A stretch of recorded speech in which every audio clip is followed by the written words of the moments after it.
नेहरू जी 9 बार jail गए 1920 के बाद। 3225 दिन जेल में रहे।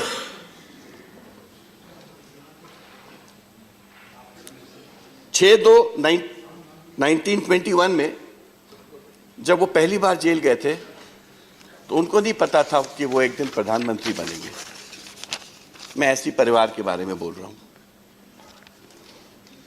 इस देश के इतिहास में 3 ऐसी घटना तो बहुत सारी हुई, मगर 3 ऐसी घटना थी जिसने इस देश का सोल को छुआ। पहली बार जब महात्मा गांधी जी का असैसिनेशन हुआ 48 में। फिर इंदिरा जी का असैसिनेशन हुआ ऑन 31 अक्टूबर 84 में। और फिर राजीव जी का असैसिनेशन हुआ 21 मई 1991 में। हम गर्व से कहते हैं कि हम उस पार्टी के सदस्य हैं जिस पार्टी के लीडर्स ने इस देश के लिए इतना बलिदान दिया।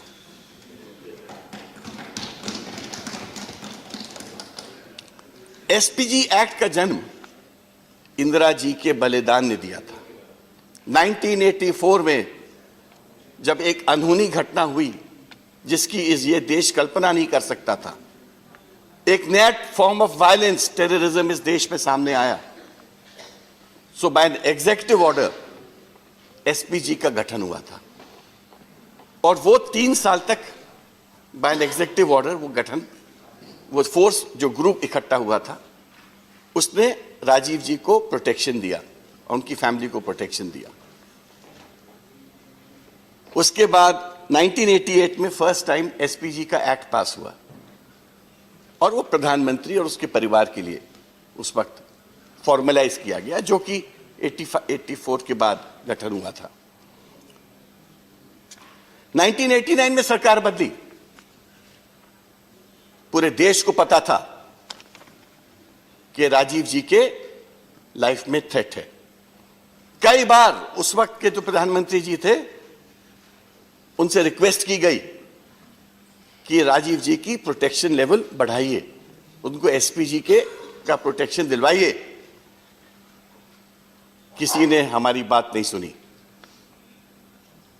हमारा दर्द यह है कि एक युवा नेता और जो एक युवा नेतृत्व इस देश को मिला था, वो नेतृत्व उस मिस्टेक कहे या इग्नोरेंस कहें या जिस शब्दों में आप उसको डिस्क्राइब करें या निग्लेक्ट कहें, वो नेतृत्व हमारे हाथ से छिन गया। 21 मई 1991 वो डिफाइनिंग मोमेंट था। उस दिन के बाद ये एक अमेंडमेंट आया इस एक्ट में और प्राइम मिनिस्टर और उनकी फैमिलीज के लिए ये एक्ट को एक फॉर्मर प्राइम मिनिस्टर और उनकी फैमिली के लिए इस एक्ट को एक्सटेंड किया गया, क्योंकि राजीव जी तब प्राइम मिनिस्टर नहीं थे और वो जिंदा भी नहीं थे। इसलिए फॉर्मर प्राइम मिनिस्टर और उनकी फैमिलीज के लिए उसको एक्सटेंड किया गया। मैं ये सब इसलिए बोल रहा हूं कि अभी थोड़ी देर पहले जब गृह मंत्री जी अपना प्रीफेस बता रहे थे इस एक्ट का, अमेंडमेंट एक्ट का, तो उसको वो ऐसे मैकेनिकली प्रेजेंट कर रहे थे जैसे ये एक्ट एक सामान्य एक्ट था जो प्रधानमंत्री के लिए बनाया गया था। ये सामान्य एक्ट नहीं था। ये इंदिरा जी की शहादत और राजीव जी की डेथ के बाद ये एक्ट एक प्रकार से प्रोटेक्ट करने के लिए बनाया गया था, प्राइम मिनिस्टर्स को भी और उनकी फैमिली को भी इन स्पेसिफिक। बार बार आप कह रहे हैं कि उसके बाद क्यों नहीं, जब कांग्रेस पार्टी हट गई और राजीव गांधी जी इस देश के प्रधानमंत्री नहीं थे तो उनको सुरक्षा क्यों नहीं दी गई। मैं इनसे जानना चाहता हूं क्यों नहीं दी गई। 88 में जब ये एक्ट बना तो आपने क्यों नहीं उसमें ये रखा कि एक्स-पीएम को भी मिलेगा। ये आपसे मैं जानना चाहूंगा। बड़ा साधारण सा सवाल है आपसे कि जब 88 में एक्ट बना उस समय भी 2 पूर्व प्रधानमंत्री थे, चरण सिंह जी थे और मुरारजी भाई थे। आप लोग रख सकते थे कि इसमें प्राविधान रखा जाए कि एक्स प्राइम मिनिस्टर का लिए सुरक्षा दी जाए, लेकिन मैं जानता हूं किस तरह आप लोग काम करते हैं। उस समय आप लोग 415 सदस्यों के घमंड में थे, तो उस समय आप लोगों ने नहीं सोचा कि किसी और पूर्व प्रधानमंत्री के बारे में सोचा जाए। मैं मानता हूं कि ये बहुत दुखद घटना हुई 91 में राजीव गांधी जी की, लेकिन अगर उस समय सोचा गया होता तो ये घटना नहीं होती। उसके बाद मैं कहना चाहूंगा कि कई अमेंडमेंट लाए गए। मैं फिर मैं इस बात को दोहराना चाहता हूं। उसके बाद 91 में अमेंडमेंट लाया गया, 94 में लाया गया, 99 में लाया गया, 2003 में लाया गया, और फिर से माननीय गृह मंत्री जी एक अमेंडमेंट लेके आए। मेरा तो ये मानना है कि जो चारों अमेंडमेंट बीच में लाए गए थे ये गलत थे। जो पहला बिल था वही ठीक था कि सिर्फ सुरक्षा प्रधानमंत्री जी को मिलनी चाहिए। ऐसी स्पेशल एक्ट और एक सुरक्षा जो बस प्रधानमंत्री के लिए होना चाहिए और किसी एक्स प्राइम मिनिस्टर या किसी और के लिए नहीं होनी चाहिए। मेरा ये मानना, मेरा व्यक्तिगत ये विचार है कि बस ऐसा एक संगठन होना चाहिए, एक संघ होना चाहिए, एक ग्रुप होना चाहिए जो प्रधानमंत्री को सुरक्षा दे। मैं ये भी मानता हूं कि जो पूर्व प्रधानमंत्री हैं उनके लिए एक अलग सुरक्षा बल बना दिया जाए। इसमें क्या बात है? सीआरपीएफ में अगर दिए, अभी गृह मंत्री जी ने कहा, उसी में एक ऐसा बल बना दिया जाए जो पूर्व प्रधानमंत्री को सुरक्षा दे। 91 में जो अमेंडमेंट हुआ उसके बाद मुझे ही सुरक्षा मिली, और जो मुझे सुरक्षा की जरूरत नहीं थी, लेकिन मुझे बहुत अच्छा लगा। मैं 22 साल का नौजवान था, मेरे साथ सुरक्षा कर्मी चलते थे। एयरपोर्ट पे मैं जाता था तो मेरे साथ, मैं गाड़ी के साथ प्लेन तक जाता था सर।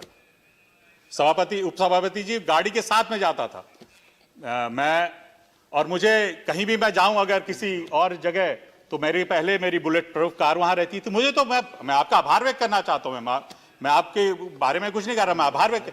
11 साल तक मेरे आगे भी ये गाड़ी चलती थी, मेरे पीछे भी ये गाड़ी चलती थी, आपके कारण, जिसकी जरूरत नहीं थी। लेकिन वो मैं तो कह रहा हूं, अब मेरे को तो कोई पहचानता भी नहीं था उस समय, लेकिन लोग सोचते थे ये कौन सा लड़का है भाई कि ये आ रहा है प्लेन तक, इसके लिए गाड़ी आ रही है, इसको लेने भी आ रही है, ले जाने भी आ रही है। 4 गाड़ियां मेरे साथ चलती थी। कई लोग तो मेरे साथ मेरा ऑटोग्राफ लेते थे, मैं कुछ नहीं था तब भी। आप उस समय मेरा सोचिए कि ऐसे सुरक्षा में रहकर मुझे ऐसा लगता था कि मैं भी कुछ हूं, जबकि मैं कुछ नहीं था। लेकिन मुझे ये लगता था सुरक्षा की वजह से, एसपीजी सुरक्षा की वजह से मुझे ऐसा लगता था कि मैं कुछ हूं। मैं दूसरे सदन में एक माननीय सांसद जी ने कहा, कई लोगों के नाम लिए कि इन लोग की ऐसे, इस यहाँ के प्रधानमंत्री, यहाँ के राष्ट्रपति, इनकी हत्या हो गई। मैं पूछना चाहता हूं उसके बाद उनके परिवार की किसी की हत्या हुई कभी? कोई घटना हुई, ऐसी घटना घटी कभी? मैं पूछना चाहता हूं, मैं जानना चाहता हूं ऐसी कोई घटना हुई? मैं जानना, अपनी नॉलेज के लिए नहीं पूछ सकता मैं बोलो मैं अगर आपको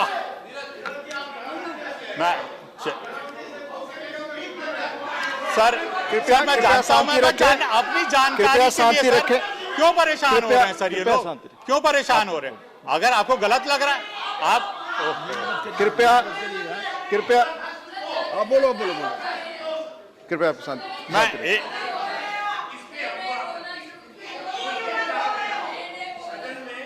की बात नहीं होनी चाहिए थी सत्ताधारी दल के सदस्य की तरफ से। ये क्या चाहते हैं? आप 2 बलिदान और 2 शहादत हुई है। क्या बोल रहे हैं? कैसे बोल रहे हैं आप? क्या चाहते हैं? मैंने क्या पूछा? कोई बात, कृपया शांति रखें, कृपया शांति रखें, कृपया शांति रखें। मेरी बात रिकॉर्ड पे नहीं जाएगी, प्लीज। आप आगे सदस्य कहे थे। मैं अपने अनुभव से बताता हूं कि सिक्योरिटी थ्रेट जो है उसकी परिभाषा सरकार के बदलने के साथ बदलती रहती है, चाहे हमारी सरकार हो, चाहे आपकी सरकार हो, चाहे आपकी सरकार हो। एक बार मैं नॉर्थ एवेन्यू में रह रहा था, डीजीपीएसी आए, हमारी सरकार बन गई उत्तर प्रदेश में, और बोले कि मैं आपके यहाँ एक सिक्योरिटी गार्ड लगाना चाहता हूँ, स्क्वाड। मुझे ज़रूरत ही नहीं, मुझे क्या ज़रूरत है? तो उन्हें वापस कर दी। दोबारा फिर 15 दिन बाद आए, फिर उन्होंने मुख्यमंत्री से कहा कि साहब वो मान नहीं रहे। मुख्यमंत्री ने हमसे कहा, नेताजी ने, मैंने कि मुझे कोई जब खतरा नहीं है तो मुझे क्यों चाहिए सिक्योरिटी, और मुझे इसलिए और नहीं चाहिए कि जिस दिन ये सरकार हमारी बदल जाएगी उस दिन रातों रात आप सिक्योरिटी हटा लेंगे और मैं जान भी नहीं पाऊंगा। और वही हुआ, जब सरकार गई तो मैं उतर के आया नीचे तो वहाँ कोई था ही नहीं। वो सब सिक्योरिटी पता चला कि वो बहन जी के उस पर पहुँच गई, वहाँ से हटी रघावगंज रोड में पहुँच गई सारी सिक्योरिटी। तो परसेप्शन थ्रेट ऑफ का जो परसेप्शन था बदल गया। सरकार नहीं तो कोई खतरा नहीं। जबकि सच बात यह है कि जो इम्पोर्टेंट पदों पर रहते हैं, चाहे वो प्रधानमंत्री हों या मुख्यमंत्री हों या मंत्री हों, खासतौर से गृह मंत्री, इनको ऐसे काम करने पड़ते हैं, टेररिस्ट के खिलाफ कार्रवाई करनी पड़ती है और तमाम लोगों के खिलाफ बड़े बड़े क्रिमिनल्स के खिलाफ कार्रवाई करनी पड़ती है। वो इस ताक में रहते हैं कि जब ये सरकार में न रहें तो इनको ऊपर अटैक किया जाए। सबसे ज़्यादा खतरा तब होता है जब व्यक्ति पावर में नहीं रहता, उन लोगों से जो अपराधी किस्म के होते हैं, चाहे एक्सट्रीमिस्ट हों, चाहे टेररिस्ट हों, चाहे कोई हो। ये गवर्नमेंट को हमेशा, जो भी सत्ता में रहे हों या रहें अभी, उनको हमेशा ध्यान में रखना चाहिए। हमारे शास्त्रों में ये कहा गया है, हमारी पार्लियामेंट्री डेमोक्रेसी, लेकिन शास्त्रों में ये कहा गया है कि जो राजा होता है, अब ये राजा ही हैं, जो राजा होता है उसके वो ईश्वर का प्रतिनिधि होता है और जनता उसके लिए पुत्रवत होती है। इसलिए उसमें कोई भेदभाव नहीं होना चाहिए, चाहे इधर के लोगों को खतरा हो चाहे इधर के लोगों को खतरा हो, किसी तरह का कोई भेदभाव नहीं होना चाहिए।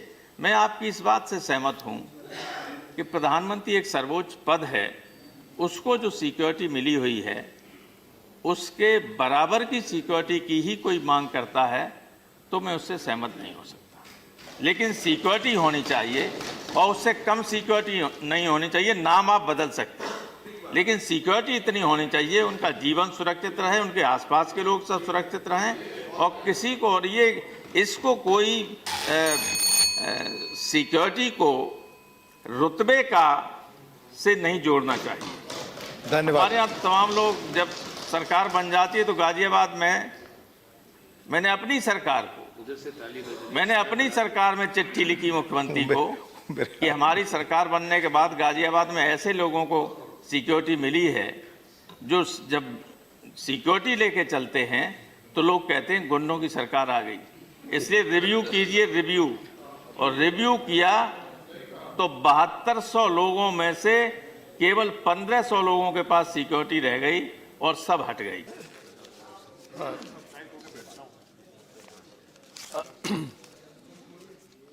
Mr. Deputy Chairman, I first of all rise to welcome this amendment bill, and it was overdue, but appreciate the Home Minister having taken this initiative to bring it in this session. The question really here is that an exception be made for one family. That is all that is being asked for by the Congress party. Because no other family of ex-prime ministers has been provided with this. And under the Constitution, we are all equal before the law, unless you have a separate category. And the separate category is that of the Prime Minister. But all others, they are, being not heads of government, they cannot be given a privilege which others are not given. That is equality before law. Now, the argument being given popularly is that 2 members of the family were assassinated. If you look at the facts of the assassination, that is nothing to do with the lack of security. In the case of Mrs. Indira Gandhi, the IB had presented a report saying that 2 of your security guards are infected and they should be transferred out. It's on record, it's there in the various commissions which have gone into this. And it was not approved by Mrs. Gandhi herself and also members of the family. And those very 2 guards assassinated her in her own house, not when she was on tour or when she was addressing a meeting. In the case of Rajiv Gandhi, Mr. Tulsi quoted the Justice Verma's, and I should know it better because I was the one who moved the resolution here in the House at that time. And I just got hold of the report submitted, which was laid on the table of the House.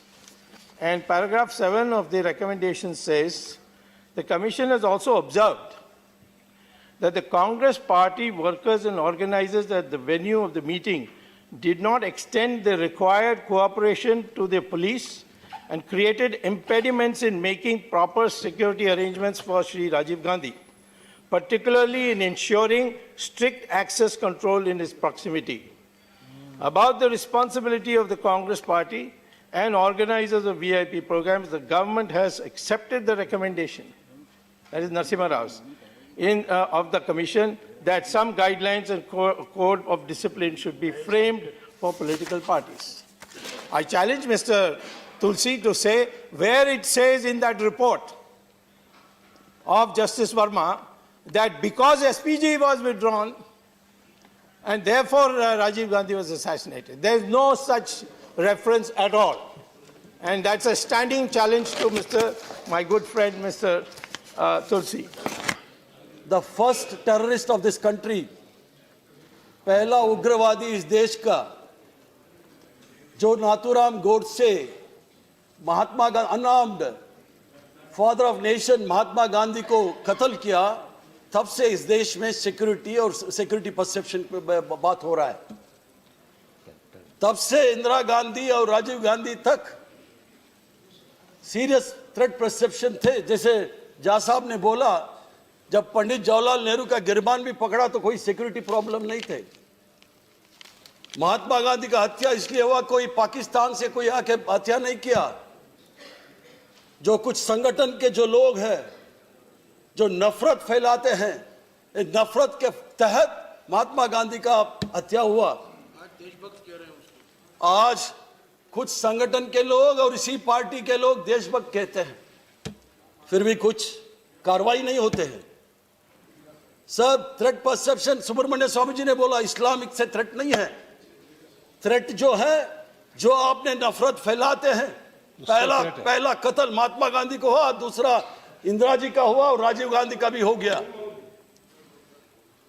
तो ये हम परवाह नहीं करते हैं.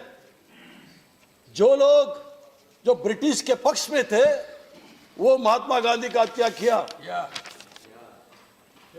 जो British के खिलाफ थे, ये सब हम लोग फेस करना पड़ता है. Therefore, if there is one leader in the world today who is the most targeted in the world, if there is one most targeted leader in the world, it is certainly the India's Prime Minister. Because no other Indian Prime Minister faced such a threat. Honorable, the former, so certainly, therefore, this is a time for the nation to ensure that the focus is on the protection of its national leader and is not diluted in any manner. In 2018, we have seen how a charge sheet by the Maharashtra police, we have seen a charge sheet by the Maharashtra police. A Pune police files a charge sheet, and in the charge sheet, the police said that the so-called urban Naxals who were under attack, I think raids at their premises revealed a plot, a sinister plot to assassinate the Prime Minister of this country. And today you have some political parties which are actually calling for exoneration of such people.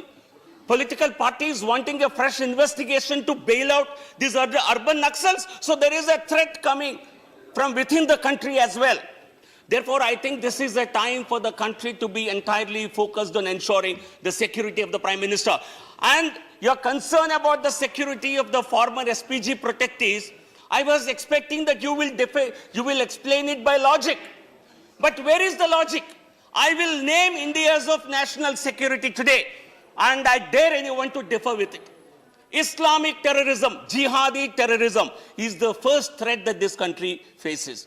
Maoist, Naxalism, these are the threats that India faces. And many of them, I don't see you facing any threat from them. I think you will have a difficulty, but you will have to explain to the people of this country. Sir, I was fortunate enough to grow up in a very peaceful, quiet, leafy Delhi. And I remember Pandit Jawaharlal Nehru. He used to be accompanied by one pilot on a motorcycle, and he had one PSO sitting in his Hindustan car. That was the security that was given to our leaders in those days. Please. I also remember, Very sir, senior member. Please do not comment from. in seat. Shastriji's time, it was the same thing. Mrs. Gandhi then took over as Prime Minister, and I have myself driven car into her porch straight from the road. There was no security, because really there was no need for security. And nobody asked for security. But after the unfortunate assassination of Mrs. Gandhi, the country had to relook at the security requirements of the Prime Minister and other VIPs. That is how SPG was created. But sir, sadly over time, security has become a status symbol, an ornament that people want to have. I have my view. I'm not condemning anybody. कृपया शांति रखें. Let me finish. कृपया शांति. आप chair को address करें. नरेश गुजराल जी, chair को address करें. Sir, I have been privileged also to enjoy that, like Neeraj. And I must say, initial days are very lovely, because everything is done for you. However, it also is an intrusion into your privacy, and I am telling you very honestly that my wife and I fought many times because she would refuse to sit in my car. And she would say that, what is this? We can't even talk with two people are listening to whatever we are saying. What I am saying, sir, is when this House enacts a law, we have to think of the next 25 years. In the last 72 years, 1 minute, sir, if I can have 2 minutes of BJP. Please conclude. सिर्फ 2 minute के लिए मैंने आपको आग्रह किया. Please. In the last 72 years, sir, we have had 15 prime ministers, and going forward, we will have in the next 30 years maybe another 10, 12 prime ministers. So we have to think of the whole, the thing in a very holistic manner. We can't afford to waste money. However, I do say, whichever family, whichever person in this country who's in politics or not in politics requires security, the security must be provided. Thank you. And I have one suggestion, sir, for the Home Minister. Thank you. Over the years, sir, 15 to 20,000 people have been through the SPG. They're all very professionally well-trained people. Why don't you put those people in this VVIP security or those who are given Z plus security?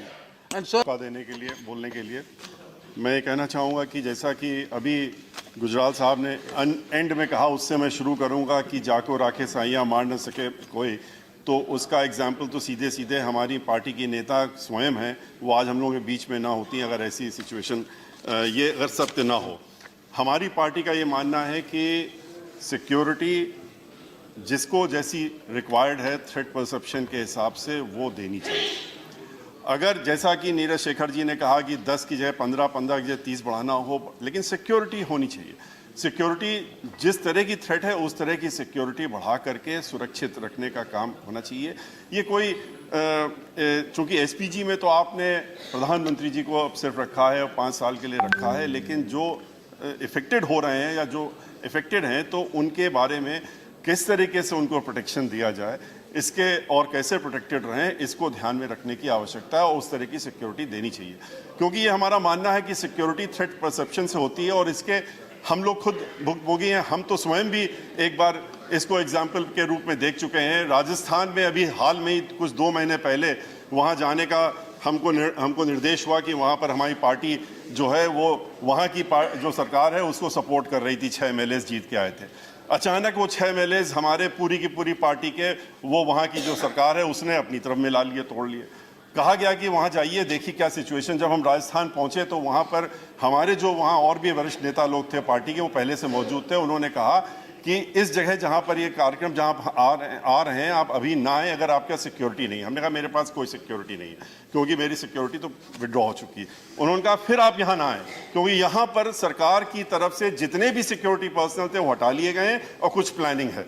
और जब ये बात साबित हो गई, क्योंकि उसके बाद मैं वहाँ मुझको जाने नहीं दिया गया, लेकिन हमारे जो वरिष्ठ पदाधिकारी लोग वहाँ थे उनके साथ में पूरी तरीके से योजनाबद्ध तरीके से जिस तरीके से उन्होंने प्रोटेस्ट किया कि आप ये गलत काम जो कर रही है राजस्थान की सरकार, MLA तोड़ने का, जो कहावत है कि अगर 6 के 6, हाँ आप सही कह रहे हैं, क्योंकि आप जब करते हैं तो आप कहते हैं कि वो रासलीला है, जब कोई और करता है तो आप कहते हैं कैरेक्टर ढीला है। तो ये तो आपकी आदत है, तो उसमें हम ज़्यादा कमेंट नहीं कर सकते। जब कोई और करता है तो आपको दर्द होता है, जब कोई और करता है तो आपको दर्द होता है, आपको चुभता है, और जब आप करते हैं कहते हैं ये तो मेरा हक है, मैं करना हूँ। इसलिए हमारी पार्टी का ये मानना है कि आप जो सिक्योरिटी थ्रेट हो, जो परसेप्शन हो, उसके हिसाब से सिक्योरिटी दे करके प्रोटेक्शन जरूर दीजिए। इस बात में कहें। लोगों के द्वारा चिंता जताई गई प्रधानमंत्री जी की सुरक्षा को लेके, तो मैं आपके माध्यम से सरकार से अनुरोध करूंगा कि जितनी भी प्रधानमंत्री जी की सुरक्षा में आपको खामियां नजर आती हो, सुरक्षा और बढ़ा लीजिए। साथ ही साथ जो दूसरे राजनीतिक पार्टियों के नेता हैं उनकी सुरक्षा की हालत क्या है आज की तारीख में, इसके बारे में भी आपको सोचना चाहिए। दिल्ली के मुख्यमंत्री अरविंद केजरीवाल मुख्यमंत्री बनने के बाद से लेकर आज तक 1-2 नहीं मान्यवर 5 बार उनके ऊपर हमले हुए, 5 बार, और आज तक किसी मामले में कोई कार्रवाई नहीं हुई। 5 बार हमले हुए और यहां बड़ी बड़ी बातें बताई जा रही हैं। आतंकवाद समर्थक, नक्सलवाद समर्थक, आप सवाल उठाएंगे? जो लोग राष्ट्रपिता महात्मा गांधी के हत्यारे को देशभक्त बताते हैं, देशभक्त बताते हैं, जो लोग गोडसे को देशभक्त बताते हैं, वो दूसरे की विचारधारा पे सवाल उठा रहे हैं। मानवर सोचना पड़ेगा किस तरफ बढ़ रहे हैं आप। कैसे कैसे लोगों को आपने सुरक्षा दे रखी है। कोई भी बाबा है, चार पुलिस वाला लेके टहल रहा है, कोई आपके फ्रंटल संगठनों से, आरएसएस के फ्रंटल संगठनों से जुड़ा है। 10 गाड़ी आगे चल रही है, 5 गाड़ी पीछे चल रही है। कहां से इनको सुरक्षा मिल रही है? किस आधार पे आपने सुरक्षा दे रखा है? क्या आपने समीक्षा की है? तो इसलिए माननीय दोहरा मापदंड अपनाना बंद कीजिए। आप दोहरा मापदंड अपनाना बंद कीजिए और दिल्ली के मुख्यमंत्री पर आप लगातार हमले करा रहे हैं। आपकी साजिश है, आप साजिश के तहत करते हैं ये सब। ये साजिश करना बंद कीजिए। आपका चेहरा बेनकाब हो चुका है। आप लोग गोडसे के समर्थक हैं, ये पता चल चुका है। हाँ, तो अमित भाई ने जो ये बिल लाया है, इस बिल का समर्थन करने के लिए मैं खड़ा हूँ, क्योंकि मैं भी आतंकवाद से लड़ा हूँ। मेरे ऊपर 2 बार मेरे ऊपर हमले हुए थे और उस हमले का जवाब देने का काम भी मैंने किया था।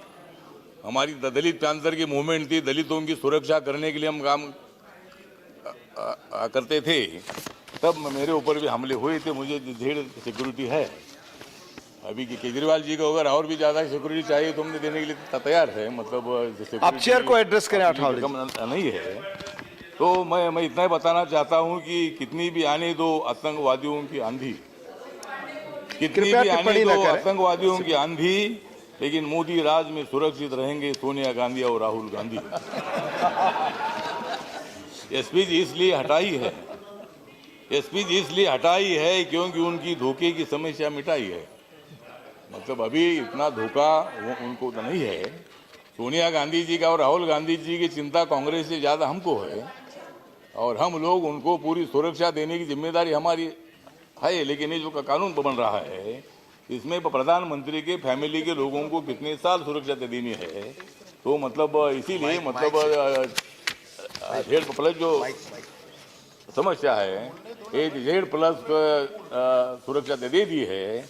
और इसीलिए मतलब हमारे सरकार के माध्यम से हमारे अमित शाह होम मिनिस्टर है, मोदी जी हमारे प्रधानमंत्री है, मैं सामाजिक न्याय मंत्री हूँ, राज्य मंत्री हूँ, तो तुमको सामाजिक न्याय देने के लिए मैं तो तैयार हूँ और सुरक्षा देने के लिए अमित भाई तैयार है और बाकी सब कुछ देने के लिए मोदी जी तैयार है। तो इसीलिए मतलब यार डरने की कोई बात नहीं है। तो इसीलिए आप चिंता मत करिए।